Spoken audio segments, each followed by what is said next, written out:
Well, that question about why I use the word reassembly or any other word is interesting, because I think one of the challenges of our work is around language. When you're working in interstitial spaces, the language of how you describe something is actually a real challenge. And this is something Ade talks about quite a bit. Is there a clicker? Yeah. I'll click for you. You click for me, okay. So I'll start with, thank you for mentioning the Rainforest book earlier. Greg, my co-author, is right there as well. Look at that. So I wanted to start just with the perspective of when we think of communities of entrepreneurship and innovation, the thing that we've really tried to do is to create analogs back into the natural world. And so if we look at the natural world, we start to look at ecosystems in nature, we start to see perspectives that relate back to us as human beings. And so this is what a redwood forest looks like from high up in the air. But if you start to go deeper down into the forest, you start to see things differently. So the view from above is very different from the view at the ground level. So when you get down to the ground level, you start to see things differently. You start to see that the trees are quite tall, which you can't see necessarily from the air. You start to realize that light coming down is very scarce, which you can't necessarily see from the air. And a whole bunch of things, you start to see the branches and the bark and the textures and the leaves. And if you go even deeper and you pick up something like a pine cone from a redwood tree, you see something even differently. You start to realize that the tiny perspectives of things at the granular level is very different than the perspective from high up. In fact, that each one of these little things can turn into a tree that can last for many hundreds of years and grow to 300 feet tall is pretty remarkable. And if you go down and actually pick out those individual pine cone seeds, you realize that each pine cone can have several dozen seeds. And the odds of any one seed actually germinating are about 1 in a billion. And so you have a sense that entrepreneurship and innovation and startups is actually a high-risk endeavor. These little seeds are like startup companies in the forest. And a redwood forest, 1 out of a billion of these is all it takes for a forest to continue to survive. Which is, if you think about it, in the startup world, it's very similar. You don't need a whole bunch of them to succeed in order to be able to drive innovation across the whole system.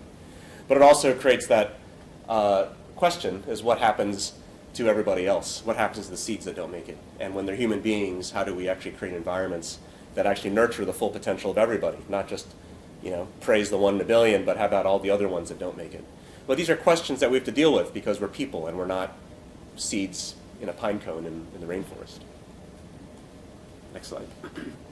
And so when we think about people, you can apply that, and we see things very differently high up. You see large crowds of people. Tolstoy had a quote that, a million deaths is a statistic, 1 death is a tragedy. And I think with people, you kind of see the same thing. At a high level, people are pretty anonymous. But when you get down to a small level, in small teams where things happen, where innovation happens, no one's anonymous. Every individual matters. And so there's that very big difference between the macro and the micro. And how we start to relate what happens at the level of a small group of people who are working on solving a problem together, and how they can do that effectively, and then take those ideas and actually shape an entire economy or a global society. We don't really have good models and systems and thought processes to try to relate the micro and the macro. But that's where we are. And so, so if you look at how micro grows into macro, this is a model. This is actually a model I use in my head a lot around how to think about this work. Everything starts in small groups of disaggregated individuals. As things start to get better, as we start to solve problems, we organize into teams.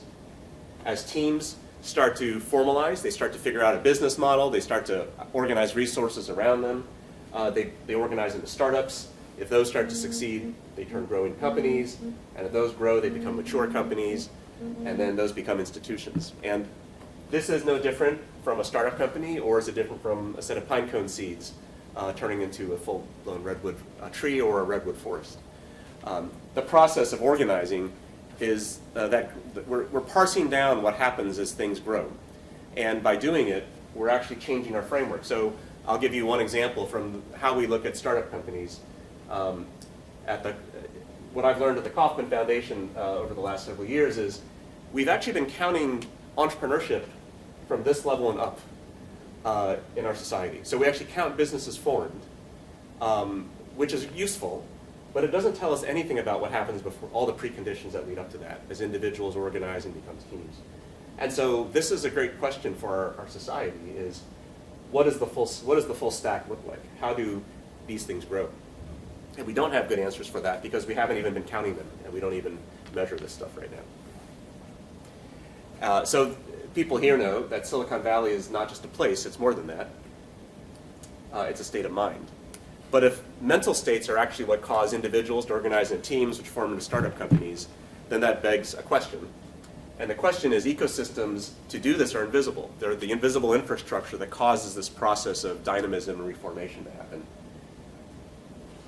And how do we architect that invisible infrastructure? So if we know that invisible infrastructure is what causes this dynamic process, then how do we intentionally design the infrastructure to do that? This is, in my opinion, probably the greatest question facing humanity in the next 100 years, which is, first of all, to realize where innovation comes from, where well-being, long-term sustainable well-being comes from. Then to realize that there's a full process in which it happens, which is what I think that people in this room have been struggling with and dealing with. And then how do we intentionally start to design them? How do we actually apply tools and processes of thinking so that we can do this on purpose and do it at scale? And this question of design, it's sort of funny to talk about this here because I think people here know what design is, but when I go to other audiences, most people think about design in terms of things like this, which is like can openers, right? This was the butterfly can opener, invented starting the Civil War, very uncomfortable to use. No one likes butterfly can openers. But then come along and firms like OXO redesign can openers, and so it's much easier to open cans now. We actually love doing it, but it's not painful to do it and the reason is because it fits the need, right? It fits our hands they're hard, our skin is soft, and we don't get a lot of grip sometimes when we're trying to open a hard can, so these bigger handles help, especially with people with maybe, hands that aren't as strong. Turning them is hard, especially when there's, you don't get a lot of muscle, so we have a bigger holder. You can actually put some more leverage into it, and it's because it fits the human condition, it fits the need, it fits the cans, it fits the environment. And they also look nice, so they're aesthetically pleasing on top of that. And so design is a way of fitting the problem based on the constraints and the resources and the environment around it. So similarly, designing of human systems is a problem too. So what's the equivalent of an OXO can opener for human society? And so this in some ways, this is Boston City Hall. So this is, if those of you familiar with architecture, this is brutalism. This Boston City Hall won a bunch of awards in the early 70s for being the peak example of brutalist architecture. But when you look at it, what do you feel? It feels brutal, right? It feels cold. And this is true about Boston City Hall as well, which is even though it won a bunch of awards for the height of brutalist architecture and modernist architecture, the problem with it is, the next slide, which is that individuals are pretty irrelevant. It's like the butterfly can opener. It was designed without you in mind. It was designed to open the can, not really what it was like to use the can opener as a human being. And it's similar for City Hall, which is it was designed for City Hall without a lot of concern for how you felt as a human being around it. In fact, that you were pretty irrelevant to City Hall. You're about that big, and City Hall's that big, and it doesn't fail to remind you of how insignificant you are. And this is how we design urban planning as well. So this is when Robert Moses was looking to move goods throughout Manhattan in a very efficient way. What did he do? Well, you just build a big highway. And so that's what they did. They built, the FDR Drive is a giant road that spans the coastline of Manhattan from the bottom to the top because you can move things around really efficiently. But it was designed without people in mind because what happens? Well, there goes your waterfront. There goes all your strolls along the beach looking at the sunrise. There goes kids playing in the park along the waterfront. There goes the nice views on the waterfront. It was designed for the highway itself as opposed to the people that were trying to use the whole system around it. Similar idea. This is and this is what it looks like today, which is, it's not so pretty, right? You can imagine what this might have looked like if they designed it differently. You could have nice beaches and parks along that waterfront, which they'll never be able to do now. And so this evolution of design thinking, I think we can think of design as going through a number of phases over the years, where design thinking focused on things like can openers, objects, industrial design, buildings, architectural design like City Hall and the shifts in that, to cities and urban design, to now where we think about the evolution of design is to go from how do we actually look at economies and how do we design entire ecosystems. So this is where we are, I think, as a society. We are dealing with how do you do this well? And the interesting thing is how you do this well actually affects how you do all these other things well. But this is a big question right now, and this is something that people have been tackling for several years now, and we've started to come up with some principles. So at Kauffman Foundation, where I work, we've actually released a playbook which has some certain principles of ecosystem design. They're modeled off of the work coming out of the rainforest and the work we did for many years around that rainforest work. But this is actually expanding very rapidly right now. We've got over 100 cities across the country through mayor's offices that are doing different versions of these ecosystem design principles. We've got over 1,000 people across the country at the grassroots that are organizing ecosystems. We've got various countries that are using these types of design principles now. What's missing, I think, is still that movement. We're at the, like any kind of new innovation, we're at the level of early adopters still.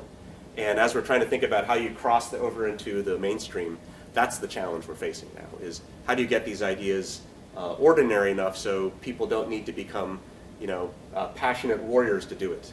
Right now, we've got mostly passionate warriors doing this stuff. What we really want is, ordinary urban planners and economic developers doing this stuff, and they don't have to think that hard about it. Right now, people have to think really hard about this. And so one of the key principles to talk about in ecosystem design is this contrast between rainforests and farms, and this is something Greg, my colleague, knows well, and I think you guys probably all know this pretty well. But essentially, structured models for production are very different from serendipitously engineered models for innovation systems.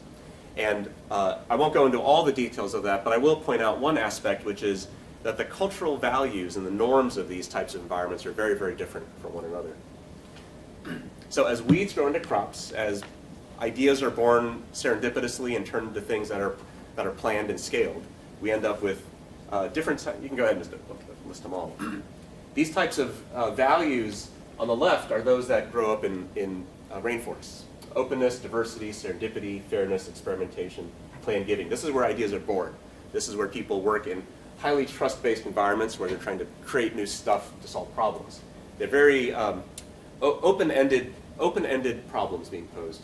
On the other side, you see other values at work in more planned production systems: excellence, loyalty, dependability, success, quality, precision, reciprocity. And these are all paired up. So these are actually paired up as opposites. And none of them, all of these values are considered positive values. You would never say any of these things are bad, but they're all polars of each other. They actually pull against one another. You really can't fully have one and the other at the same time. You need to sacrifice. And so this goes to something that's core in the human condition, which is we all have this ability to kind of work in both sides of the equation, to flip from one side to the other. And some days we focus on diversity. We want to be around different kinds of people to explore and learn new things. But then there's other things you work on where you really prize loyalty, the people that you've known really well for a long time, which is the opposite of diversity. And that's just a simple example of the kind of choices we have to make. And so part of ecosystem design is around training us up to start to see these things and to measure these things at scale across the society, and then to intentionally design the types of values and behaviors we want into a system to be able to cause the outcomes that we want. This is not an easy thing to do, and I'd say we're not even done with the first inning of this baseball game. This is a very early process where we're trying to figure this out as a society. Is how do we actually tune our behavioral patterns and the values to get the kinds of results we want as a society. But you can see how this can matter so much. There are a lot of societies in the world that end up on, and groups and teams and communities that end up far too much on one side or the other, or don't learn how to traverse back and forth between these types of value systems. Hey, Victor, is just quickly, is the punchline of this slide to design in a tension, like a balance of tension, and have a balance of both? I think that's it. I mean, you need both, right? Like you think of every startup company is born somewhere on the left side, and then as it scales and starts to really produce it, to become profitable, it ends up on the right side. It's the dynamism. I would say economic dynamism, broadly writ, is a back and forth balance between these two things in a society at whole. And so it's the diversity of thought, but it's also diversity of values and behaviors that go with It's it. also, from Sarah's comments, it's almost like an ecosystem or organization has to be comfortable with both of its persona. It's got like a playful persona, and it's also got more of an adult persona, and being able to stand on both those legs seems really critical. You have to know how to do both. And you have to know when you're doing both, and you have to intentionally design that. It's conscious. It's conscious. It's very conscious, yeah. It's really interesting. Yeah. Great slide. And so I just put this final slide up because it's a cool slide, but it's also a weed busting through a sidewalk, which is very much what we're talking about, right? Old systems become sidewalks, and then somehow you don't want sidewalks. Too many sidewalks end up stifling all growth, and weeds have an ability of breaking through these cracks and springing up and actually creating new life again. So I think that's our goal, is to figure out how do you actually create this constant process of renewal where the sidewalks crack and new things start to grow again. Okay. Thank you very Yeah, much. thank you. Okay. In the interest of time, I'm going to share a last slide.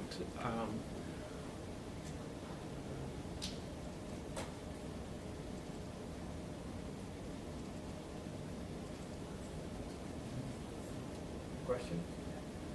So, Can I ask you a question? Yeah. I just wanted to observe your comment on scale, and just to see if it makes sense what we're experiencing in climate change. What we're finding out is it's unlikely to find a solution that will globally scale. All ecosystemic solutions naturally scale locally, and that's what we're trying to seek anyway. And I wonder if that forest analogy or ecosystem you're creating is scale finding or scale creating. My experiences so far has been scale finding is more sustainable for the climate change as a perspective.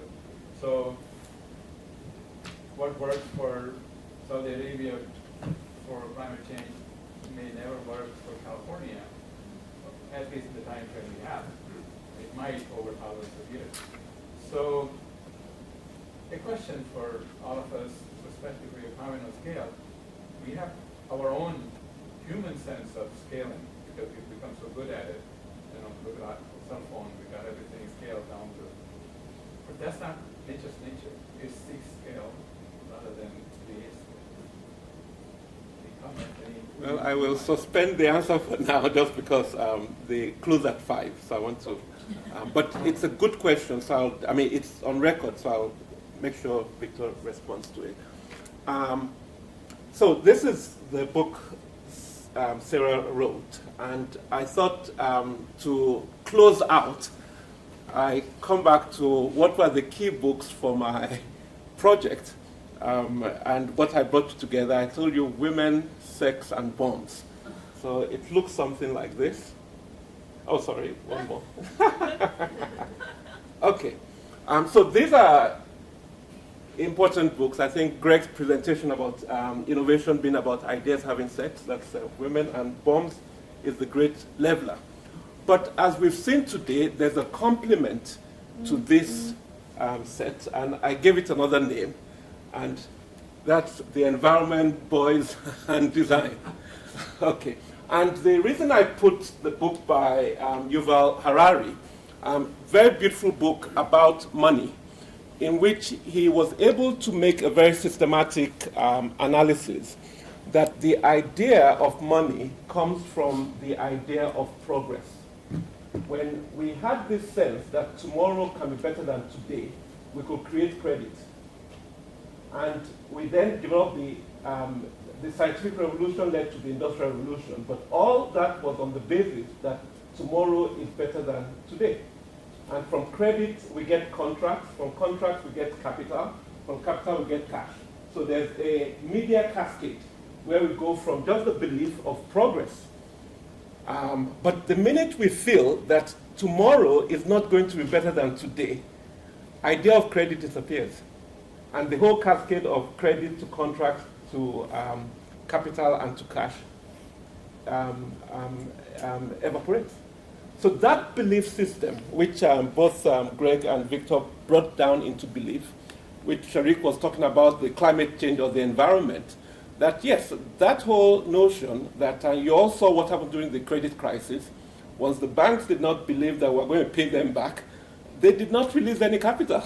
Capital moves because we believe tomorrow is better than today, which is our prospective memory. If we change our prospective memory, all that switches.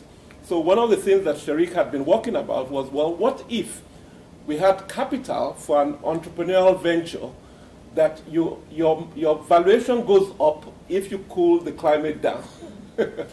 It's an imagination system. We can recreate it that way to reverse the process. So I think this idea, I think I put the boys. Okay, because women and boys. Yeah. Who are you? Are you a boy, a woman? Okay, so I changed the age and all that. But really, I think we wouldn't have the time for the reflection, but this has been a good prototype of how we might begin to reconfigure ourselves to push these topics a bit further.